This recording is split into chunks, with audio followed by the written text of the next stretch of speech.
How much does it cost to live in the Twin Cities? I got a number for you, $65,823. Stay tuned for where that comes from.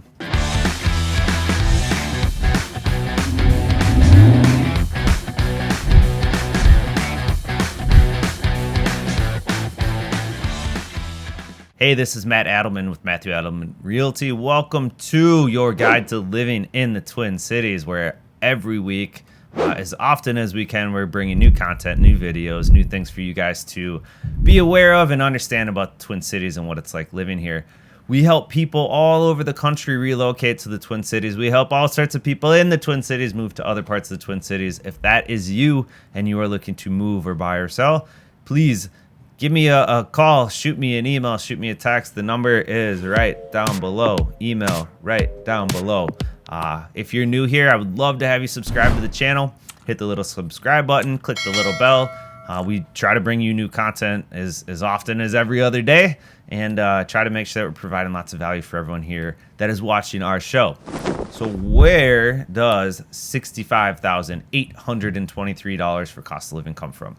That's directly from the state of Minnesota's Department of Commerce website that says that's what it costs to live in the Hennepin County of the Twin Cities. Broadly speaking, in the Twin Cities, cost of living is somewhere around $63,000 to $68,000 according to the metric that the state tracks. That assumes that you are a family of three. So if you're single or have a family of 8, obviously that number is going to change dramatically. I want to break that down for you guys, help you understand where that number comes from. What are the costs here that are maybe different than where you're coming from, or maybe different than the rest of the country? And so that's what we're going to do today.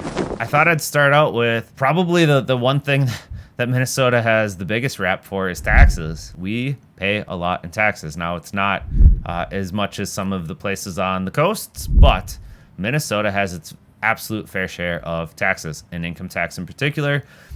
We have state income tax. At a minimum, you should expect to pay somewhere around 5.35% in minimum state income taxes. Now, the more you make, the more you pay, and that tax bracket can go all the way up to almost 10%. The 5.35% minimum tax bracket is the second most expensive minimum tax in the entire state.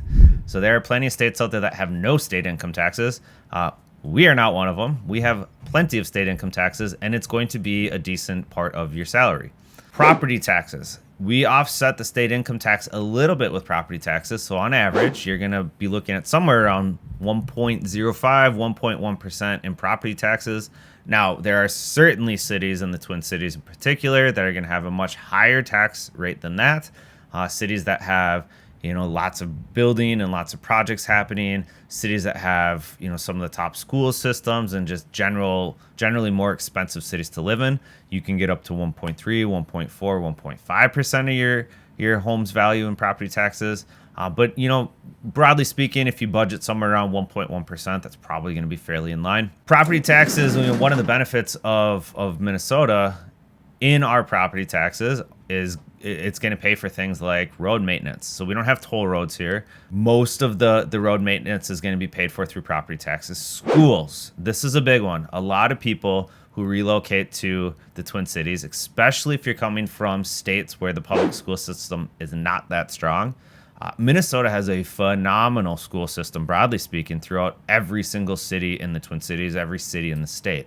If you move here and you move to a city that has slightly higher property taxes, chances are they have a really great school district because the property taxes are going to directly fund that school. So city of Edina is one of the more expensive cities here, but I was able to find their actual property tax breakout. And in Edina, for every dollar you pay in property taxes, 31 cents is going directly to Edina Public Schools. So almost a third of your taxes is going to fund the school system. Now that varies city by city, so we'll walk through that and help you understand what it is in the cities you're looking at. But, the benefit of that is you can feel pretty dang comfortable sending your kids to almost any public school in Minnesota. You don't have to go the private school route. Now, if you want to go the private school route, you certainly can, because we have lots of really, really strong private schools throughout the Twin Cities. Catholic schools, Lutheran schools, Christian schools, charter schools. We have schools that specialize. If you are a hockey player or parents of kids who want to be hockey players and absolutely love it, whether or not they're good or not is irrelevant. You can go to school at a hockey-based school, and plenty of cities throughout the Twin Cities, you're going to, not only will they play hockey, so they're going to, experience the game every day, but most of the math and physics and science and all that sort of stuff is catered through the lens of hockey, which I don't know. It's a little extreme for me, but I think it's kind of cool if your kid really digs it or just wants to be great at a sport. There's other schools like that too throughout the Twin Cities where you can avoid the public school system and go that route. Another thing that's a little more expensive here that you wouldn't think about, food. So the Midwest, broadly speaking, is known as agricultural area, right? But most of the crops that we grow in the Midwest are going to be things like corn, soybeans, like the major commodity crops.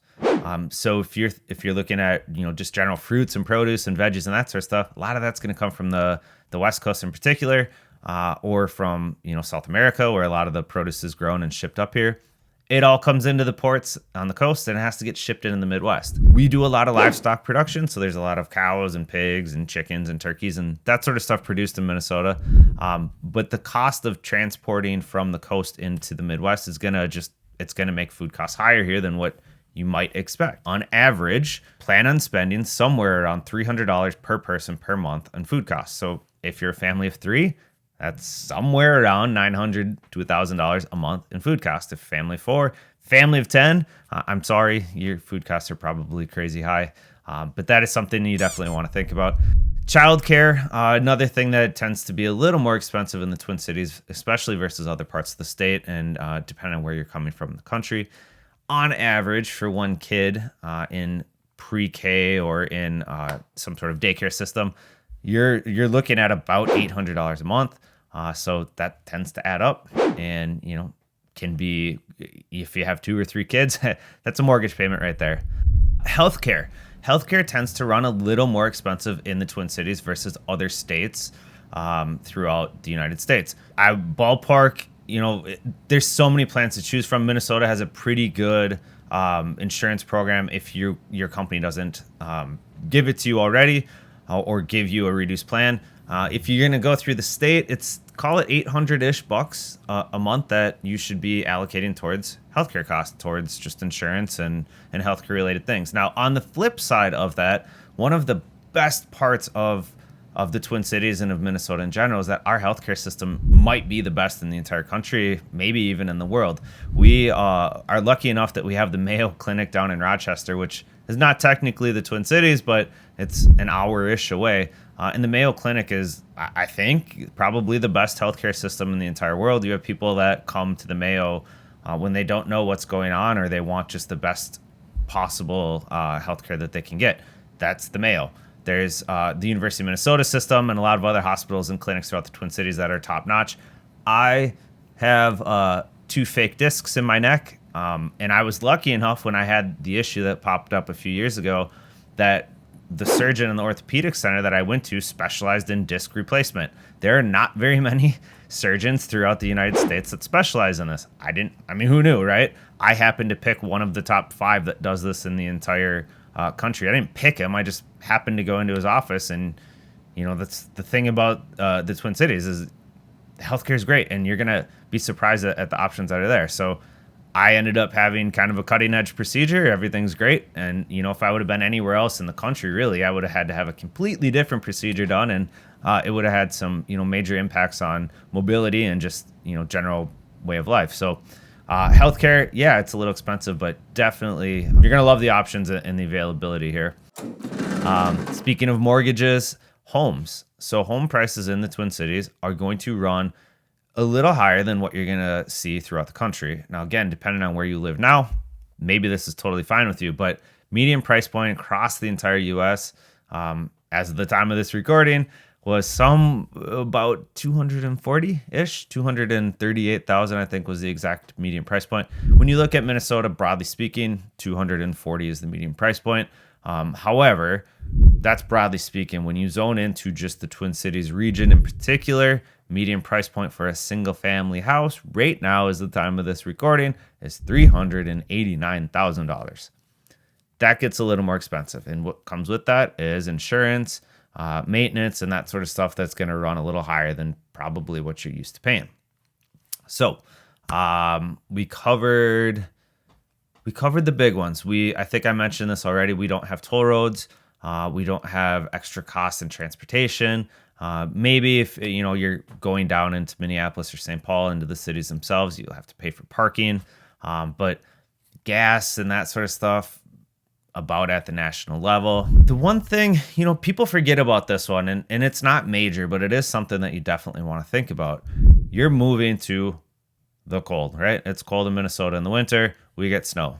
So if you have not dealt with that before, and if you're coming from a climate that does not deal with that, a little thing like getting a snowblower to take care of your driveway is going to be an unexpected cost, right? A snowblower is going to be somewhere around $600 to $1,000.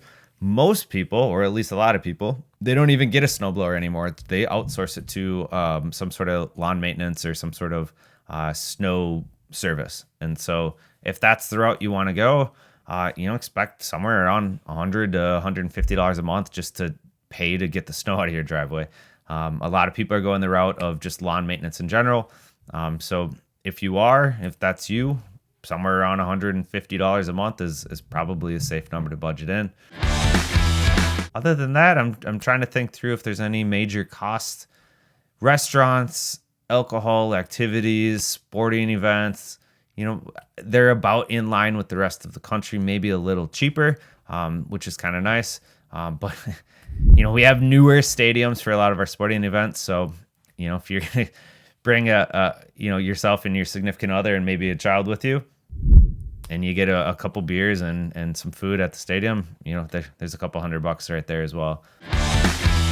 Those are the major things. Like I said earlier, if you've got questions about your specific situation or the cities that you're looking at, the counties you're looking at, we'd love to help you out. Shoot me a note, drop me a text, give me a call if you want to just talk, and we can help you navigate cost of living here and the areas that you're looking at. So check out some of the other videos if you want more info on city specific. We got a whole list of videos that are deep dives into the cities themselves, where to eat, what to do. And if you've got just real estate related questions in general, let me know. Hit me up. So awesome. Thanks for watching. We'll talk to you next time.